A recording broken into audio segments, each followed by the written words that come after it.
Hello friends, இந்த வீடியோவில் நம்ம பார்க்க போகிற டாபிக் ஸ்ட்ரிங் லிட்ரல்ஸ். அதாவது ஸ்ட்ரிங் கான்ஸ்டன்ட்ஸ் இல்லைனா ஸ்ட்ரிங் லிட்ரல்ஸ் ரெண்டுமே வந்து பார்த்திங்கன்னா ஒன்று தான். நான் வந்து போன வீடியோவில் சொன்னேன் இல்லையா, கேரக்டர் கான்ஸ்டன்ட்ஸ் பற்றி நான் சொன்னேன். ஸோ வந்து ஸ்ட்ரிங் அப்படிங்கிறது என்ன அப்படின்னா வந்து அந்த கேரக்டர் கான்ஸ்டன்ட்ஸோட ஜஸ்ட் ஒரு கண்டினியூஷன் மாதிரி தான். எப்படின்னு பார்த்தீங்க அப்படின்னா வந்து கேரக்டர் அப்படிங்கிறது என்ன, ஒரு சிங்கிள் லெட்டரை குறிக்கிறது அப்படின்னு நான் சொன்னேன் இல்லையா. அதே மாதிரி ஸ்ட்ரிங் அப்படின்னு சொல்லி வந்து பார்த்திங்க அப்படின்னா வந்து அது ஒரு சீக்வன்ஸ் ஆஃப் கேரக்டர்ஸ் அப்படின்னு சொல்லி சொல்லுவாங்க. சீக்வன்ஸ் ஆஃப் கேரக்டர்ஸ் அப்படின்னாலும் குரூப் ஆஃப் கேரக்டர்ஸ்னாலும் ஒன்று தான். ஸோ வந்து கேரக்டர்ஸ் எல்லாத்தையும் சேர்த்து நம்ம ஒரு இதுவாக வேர்டாக எழுதணும் இல்லையா. ஸோ அதுதான் வந்து பார்த்திங்கன்னா ஸ்ட்ரிங். ஸோ இங்கிலீஷில் நம்ம ஜென்ரலாக சொல்லணும் அப்படின்னா நம்ம ஒரு வேர்டு எழுதுகிறோம் இல்லையா, சென்டென்ஸ் எழுதுகிறோம் இல்லையா, அதுதான் வந்து பார்த்திங்கன்னா ஸ்ட்ரிங்குன்னு சொல்லி ப்ரோக்ராமிங் லாங்குவேஜில் ப்ரோக்ராமிங் லாங்குவேஜில் சொல்ல வராங்க. நம்ம கேரக்டர் கான்ஸ்டன்ட்ஸை வந்து என்ன பண்ணுவோம் அப்படின்னா வந்து சிங்கிள் கோட்ஸில் வந்து எப்போவுமே வந்து என்க்ளோஸ் பண்ணுவோம். இங்கே வந்து ஸ்ட்ரிங் லிட்ரல்ஸை வந்து நம்ம என்ன பண்ணுவோம் அப்படின்னா வந்து டபுள் கோட்ஸ்குள்ளே வந்து நம்ம வந்து கொடுக்க போகிறோம். இதான் வந்து பார்த்திங்கன்னா கேரக்டருக்கும் ஸ்ட்ரிங்குக்கும் இருக்கக்கூடிய டிஃப்ரென்ஸ். ஓகே, இப்போ டேட்டா டைப் அப்படின்னு சொல்லி பார்க்குறப்ப கேரக்டருக்கு எப்படி இருந்துச்சுன்னா அப்படின்னு சொல்லிட்டு ஒரு டேட்டா டைப் இருந்துச்சு. ஸோ ஸ்ட்ரிங்குக்கு வந்து பார்த்திங்கன்னா ஸ்ட்ரிங்குன்னு இருக்கும் அப்படின்னு நீங்கள் நினைப்பீங்க. ஆனால் டேட்டா டைப் வந்து பார்த்திங்கன்னா ப்ரோக்ராமிங் லாங்குவேஜில் கேரக்டர் டேட்டா டைப்பை தான் நம்ம வந்து என்ன பண்ண போகிறோம்னா ஸ்ட்ரிங்குக்கும் யூஸ் பண்ண போகிறோம். ஆனால் கொஞ்சம் ஸ்லைட் டிஃப்ரென்ஸ் இருக்கும்.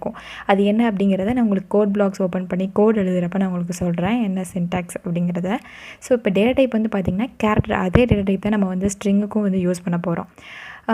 ஓகே, இது எல்லாமே நான் வந்து ஜென்ரலாக வந்து எதுக்கு சொல்கிறேன்னா ஸ்ட்ரிங் அப்படின்னா என்ன அப்படிங்கிறதுக்கு தான் நான் உங்களுக்கு வந்து சொல்ல வரேன்.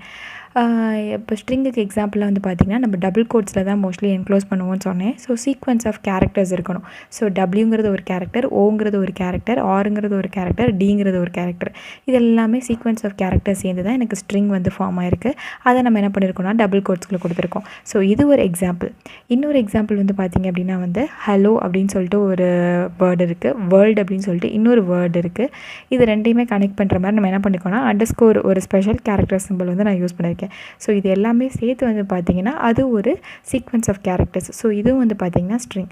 இங்கே வந்து பார்த்திங்கன்னா வெல்கம் டு எடிட்டுட் அப்படின்னு சொல்லிட்டு எக்ஸ்க்ளமேட்டர் சிம்பிள், ஸோ ஸ்பெஷல் கேரக்டர்ஸில் யூஸ் பண்ணி ஒயிட் ஸ்பேசஸ்லாம் நான் வந்து யூஸ் பண்ணியிருக்கேன். ஸோ இது வந்து பார்த்திங்க அப்படின்னா வந்து இதுவும் வந்து பார்த்திங்கன்னா வந்து குரூப் ஆஃப் கேரக்டர்ஸ் தான். ஸோ வந்து இதுவும் வந்து ஸ்ட்ரிங் அப்படிங்கிற கேட்டகரியில் தான் வரும். எல்லாமே வந்து பார்த்திங்கன்னா நம்ம டபுள் கோட்ஸில் தான் மென்ஷன் பண்ணியிருக்கோம். ஓகே, இப்போ ஸ்ட்ரிங் லிட்ரல்ஸில் வந்து நம்ம என்ன சொல்ல வரோம்னு சொல்லி வந்து பார்த்திங்க அப்படின்னா வந்து சில நேரத்தில் நம்ம என்ன பண்ணுவோம்னா நம்ம ப்ரோக்ராமிங் லாங்குவேஜில் வந்து ஸ்ட்ரிங்ஸையும் வந்து கான்ஸ்டண்ட்டாக யூஸ் பண்ணணும் அப்படின்னு ஏதாவது கேஸ் இருந்துச்சுன்னா அந்த நேரத்தில் நீங்கள் என்ன பண்ணலாம்னா இந்த ஸ்ட்ரிங் லிட்ரல்ஸை வந்து யூஸ் பண்ணிக்கலாம். அதாவது ஸ்ட்ரிங் கான்ஸ்டன்ட்ஸை நீங்கள் வந்து யூஸ் பண்ணிக்கலாம்.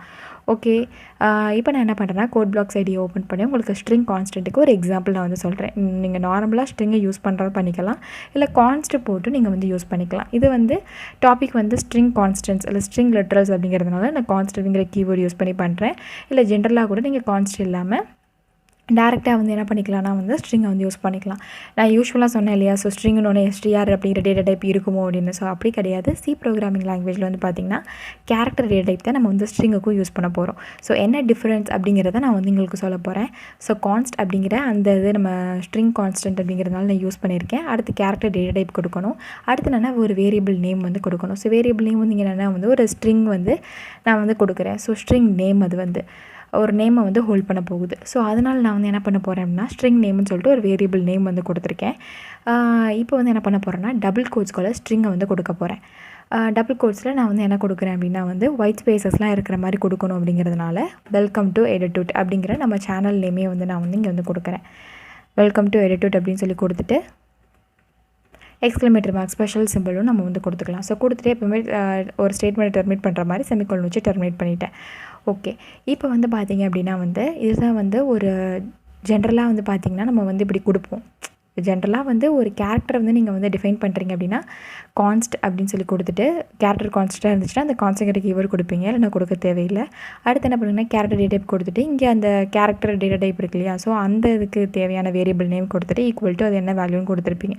ஆனால் இது ஸ்ட்ரிங் அப்படிங்கிறதுனால நீங்கள் வந்து என்ன பண்ணணும் அப்படின்னா வந்து கேரக்டருக்கும் ஸ்ட்ரிங்குக்கும் வித்தியாசப்படுத்தணும் இல்லையா. ஸோ சீக்வன்ஸ் ஆஃப் கேரக்டர்ஸாக வச்சுருக்கு. ஸோ இதில் யூஸ்வலாக வந்து எத்தனை கேரக்டர்ஸ் இருக்குதுன்னு பாருங்கள். 1 2 3 4 5 6 7 8 8னா ஸ்பேஸையும் நம்ம வந்து எடுத்துக்கணும். 9 10 11 12, 13, 14, 15, 16, 17, 18 கிட்ட வந்து ஸ்பேஸ் இருக்குது. ஸோ இதுக்கு எவ்வளோ மெமரி ஸ்பேஸ் வந்து தேவைப்படும்னா வந்து கிட்டத்தட்ட 18 அந்த மாதிரி தேவைப்படுது நம்ம வந்து அஷ்யூம் பண்ணிக்கலாம். ஸோ இதுக்கு நான் சைஸ் வந்து ஜென்ரல் எவ்வளோ கொடுக்குறேன்னா 20ன்னு சொல்லி கொடுக்குறேன். ஸோ இப்படி தான் வந்து பார்த்திங்கன்னா கேரக்டரையும் ஸ்ட்ரிங்கையும் டிஃப்ரென்ஷியேட் பண்ணுறதுக்கு இந்த நம்ம வந்து ஒரு இண்டெக்ஸ் வேல்யூ மாதிரி கொடுக்குறோம். அதாவது என்னென்னா வந்து கேரக்டர் அப்படின்னா சிங்கிள் லெட்டர் தான் ஸ்டோர் பண்ண போகுது. அது வந்து அதுக்கு நம்ம கொடுக்கணும்னு அவசியம் இல்லை, மென்ஷன் பண்ண அவசியம் இல்லை. இது ஸ்ட்ரிங்னா எத்தனை லெட்டர்ஸ் வந்து இருக்கும்னு நமக்கு தெரியாது இல்லையா? அதனால தோராயமாக நம்ம வந்து என்ன பண்ணிக்கலாம் அப்படின்னா வந்து இதில் ஒரு 18 இருக்குது, நம்ம ஜஸ்ட் வந்து மேபி வந்து 20 கூட இருக்கலாம் அப்படின்னு சொல்லிட்டு நினச்சிட்டு நம்ம எண்ணாமலே வந்து போட்டுக்கலாம் 20 அப்படின்னு. இது நீங்கள் அதிகமாகவும் கூட போட்டுக்கலாம் வேல்யூஸ் என்ன வேணாலும். ஆனால் அதிகமாக போட்டு உங்களுக்கு என்ன ஆகும்னா மெமரி வந்து உங்களுக்கு வந்து இடிக்கும். அது மட்டும் தான் பிரச்சனையே தவிர மற்றபடி ஒன்றும்லாம் கிடையாது. மெமரி ஸ்பேஸ் அதிகமாக இருந்துச்சுன்னா நீங்கள் அதிக மெமரி கொடுத்துக்கலாம். அதே மாதிரி நீங்கள் உள்ளே வந்து என்ன ஸ்ட்ரிங் கொடுக்குறீங்களோ அதுக்கேற்றாப்புலவும் கரெக்டான சைஸும் நீங்கள் கொடுத்துக்கலாம். ஆனால் கம்மியாக கொடுத்தா உங்களுக்கு வந்து எரர் காட்டும். ஸோ அதை நான் உங்களுக்கு பண்ணி காட்டுறேன்.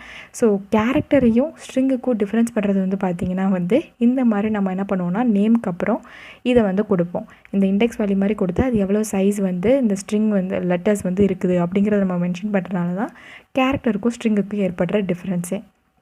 ஓகே, இப்போ நான் வந்து என்ன பண்ண போகிறேன்னா ஜஸ்ட் எப்போவும் யூஸ்வலாக பண்ணுற மாதிரி தான் printf ஸ்டேட்மெண்ட்டில் வந்து இந்த ஸ்ட்ரிங்கை வந்து கொடுக்க போகிறேன். அதே மாதிரி வந்து பார்த்திங்கன்னா நம்ம ஸ்ட்ரிங் கேரக்டருக்கு நம்ம என்ன பண்ணுவோம்னா %சீன் கொடுத்தா நம்ம பிரிண்ட் பண்ணுவோம். ஸோ ஸ்ட்ரிங்குக்கும் நீங்கள் %சீன் கொடுத்தீங்கன்னா உங்களுக்கு ஒரு கேரக்டர் தான் டிஸ்பிளே ஆகும். அதனால் இந்த இடத்துல மட்டும் நீங்கள் என்ன பண்ணணும்னா வந்து ஸ்ட்ரிங் அப்படிங்கிறது இண்டிகேட் பண்ணுறதுக்காண்டி எஸ்ன்னு நீங்கள் வந்து கொடுத்துக்கணும். மற்றபடி ஒன்றும் கிடையாது. அப்புறம் யூஸ்வலாக கமா கொடுத்துட்டு அந்த வேரியபிள் நேம் வந்து கொடுத்துக்கலாம். ஸோ வேரியபிள் நேம் என்ன ஸ்ட்ரிங் நேம்னு இருக்கு இல்லையா? ஸோ இதுதான். இதை கொடுத்துட்டிங்கன்னா அவ்வளோதான் போதும். ஓகே, இப்போ நான் வந்து சேவ் பண்ணிக்கிறேன். சேவ் பண்ணிவிட்டு பில் பண்ணுறேன். பில் பண்ணுறப்ப நீங்கள் எப்போவுமே கீழே வந்து செக் பண்ணிக்கணும். ஸோ ஏதாவது வந்து பார்த்தீங்கன்னா எரர்ஸ் ஒரு வார்னிங்ஸ் இருக்கா அப்படின்னு சொல்லிட்டு அதுக்கப்புறம் நீங்கள் ரன் கொடுத்தீங்கன்னா உங்களுக்கு கரெக்டாக வந்து அவுட்புட் வந்து எக்ஸிக்யூட் ஆகும். பாருங்கள், வெல்கம் டு Edutut அப்படின்னு சொல்லிட்டு எனக்கு வந்து இங்கே என்ன ஆயிருக்குன்னா வந்து அந்த ஸ்ட்ரிங் லிட்ரல்ஸ் வந்து பிரிண்ட் ஆயிருக்கு. ஸோ ஸ்ட்ரிங் லிட்ரல்ஸுங்கிறது என்னது? அந்த குரூப் ஆஃப் கேரக்டர்ஸ் வந்து எனக்கு வந்து பிரிண்ட் ஆயிருக்கு. ஓகே, இது வந்து நான் என்ன பண்ணியிருக்கேன்னா கான்ஸ்டண்ட்டாக யூஸ் பண்ணியிருக்கேன். நீங்கள் உங்கள் ப்ரோக்ராமில் ஏதோ ஒரு ஸ்ட்ரிங்கை வந்து நீங்கள் கான்ஸ்டண்ட்டாக நீங்கள் யூஸ் பண்ணிகிட்டே இருக்கணும்னு நினச்சிங்கன்னா அப்போ நீங்கள் கான்ஸ்ட் அப்படின்னு டிக்ளேர் பண்ணிக்கலாம்.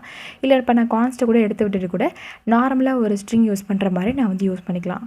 ஓகே, இப்போ நான் என்ன பண்ணிட்டேன்னா அந்த கான்ஸ்ட்ங்கிற கீவேர்டு எடுத்துகிட்டு வந்து பார்த்தீங்கன்னா உங்களுக்கு ஏதாவது இப்போ சேஞ்ச் ஆகுதா அவுட்புட்னு பார்க்க போகிறோம். அதே அவுட்புட் தான் வருது. உங்களுக்கு வந்து எந்த சேஞ்சஸுமே கிடையாது. ஸோ என்ன டிஃப்ரென்ஸ்னால் நீங்கள் வந்து அதை சேஞ்சே பண்ணக்கூடாது ப்ரோக்ராமில். இப்போ நான் கான்ஸ்டன்ட் கொடுத்துட்டேன்னா இது என்ன பண்ண முடியாது, சேஞ்ச் பண்ண முடியாது. ஆனால் நான் கொடுக்கலன்னா அதை நான் சேஞ்ச் பண்ணிக்கலாம். ஸோ அது மட்டும் தான் டிஃப்ரென்ஸ். ஸ்ட்ரிங் நார்மலாக யூஸ் பண்ணக்கூடிய ஸ்ட்ரிங்குக்கும் கான்ஸ்டன்ட் ஸ்ட்ரிங்ஸுக்கும் இது மட்டும் தான் டிஃப்ரென்ஸ். இன்னொன்று நான் சொன்னேன் இல்லையா, இப்போ சப்போஸ் இதில் வந்து 18 இருக்குது லெட்டர்ஸு, நான் அதை வந்து என்ன பண்ணுறேன்னா கம்மியான சைஸ் வந்து கொடுக்குறேன். என்னென்னு கொடுக்குறேன்னா 12 அப்படின்னு சொல்லி கொடுத்துட்டு சேவ் பண்ணுறேன். சேவ் பண்ணிட்டு இப்போ பில் பண்ணுறப்போ வந்து பாருங்கள் கீழே உங்களுக்கு வந்து எரர் வராது. ஆனால் வார்னிங்ஸ் வந்துருக்கு. ஒரே ஒரு வார்னிங் என்னென்னு பார்த்தீங்கன்னா initializer string for array of characters is too long அப்படின்னு. அதாவது நீங்கள் வந்து 12ன்னு சொல்லி சைஸு மென்ஷன் பண்ணியிருக்கீங்க, ஆனால் நீங்கள் உள்ளே கொடுத்துருக்க வேல்யூ வந்து பார்த்தீங்கன்னா 12 அப்படிங்கிற சைஸை விட அதிகமாக போயிருக்கு அப்படின்னு சொல்லிட்டு அந்த எரரை வந்து மென்ஷன் பண்ணி காட்டுது. ஸோ இந்த மாதிரி நீங்கள் என்ன பண்ணணும் அப்படின்னா வந்து கரெக்டானது உங்களால் கொடுக்க முடியல அப்படின்னா கம்மியானதை கொடுக்காம கொஞ்சம் எக்ஸ்ட்ரா வந்து நீங்கள் என்ன பண்ணிக்கலாம்னா 25 அப்படின்னு கூட சொல்லி கொடுத்துக்கலாம். ஸோ அது வந்து எந்த ஒரு ப்ராப்ளமும் கிடையாது. இப்போ நான் 25 கொடுத்து பில் பண்ணணும்னு வந்து பாருங்கள், வார்னிங்ஸ்லாம் வந்து எரர்ஸ் எதுவுமே வந்து காமிக்கலை.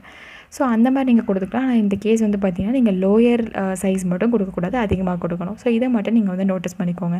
ஃப்ரெண்ட்ஸ், இந்த வீடியோவில் வந்து நம்ம கேரக்டருக்கும் ஸ்ட்ரிங்குக்கும் என்ன டிஃப்ரென்ஸ் அப்படிங்கிறத வந்து பார்த்தோம். அது மட்டும் இல்லாமல் கேரக்டர் கான்ஸ்டன்ஸுக்கும் ஸ்ட்ரிங் கான்ஸ்டன்ஸுக்கும் வந்து பார்த்திங்கன்னா வந்து என்ன ஸ்லைட்டாக டிஃப்ரென்ஸ் இருக்குது, வேரியேஷன்ஸ் இருக்குன்னு சொல்லி வந்து பார்த்தோம். எப்போல்லாம் உங்களுக்கு வந்து எரர் வரும், சைஸ் எப்படி கொடுக்கணும் அப்படிங்கிறத நான் உங்களுக்கு சொல்லிக் கொடுத்தேன். இப்போ நல்லாவே உங்களுக்கு ஸ்ட்ரிங் கான்ஸ்டன்ஸ் பற்றி ஒரு கிளியர் ஐடியா கிடச்சிருக்கும். நெக்ஸ்ட் வீடியோவில் வந்து பார்த்திங்கன்னா printf அண்ட் scanf ஸ்டேட்மெண்ட்ஸ் இருக்கு இல்லையா, அதை பற்றி நான் முன்னாடி வீடியோஸ்லாம் சொல்லிட்டே வந்தேன். ஸோ அதில் வந்து என்னென்னலாம் இருக்குது அப்படிங்கிறத பற்றி இன்னும் கொஞ்சம் டீட்டெயில்டாக நான் உங்களுக்கு வந்து சொல்லித்தர போகிறேன். ஸோ நீங்கள் அந்த வீடியோ பார்க்குறதுக்கு முன்னாடி நம்ம சேனல் இது வரைக்கும் சப்ஸ்கிரைப் பண்ணாதவங்க கீழே சப்ஸ்கிரைப் பட்டன் இருக்கும், அதை மறக்காமல் கிளிக் பண்ணுங்கள். அப்படியே பக்கத்தில் பெல் நோட்டிஃபிகேஷன் ஐக்கான் இருக்கும், அதையும் கிளிக் பண்ணுங்கள். அப்போ தான் உங்களுக்கு ஃபர்தராக நோட்டிஃபிகேஷன்ஸ் காட்டணும் வீடியோஸ் அப்லோட் பண்ணுறப்ப. நம்ம Edutut சேனலில் உள்ள வீடியோஸ் எல்லாம் உங்களுக்கு யூஸ்ஃபுல்லாக இருந்துச்சுன்னா உங்கள் ஃப்ரெண்ட்ஸ்க்கும் ஷேர் பண்ணி சப்போர்ட் பண்ணுங்கள் ஃப்ரெண்ட்ஸ்.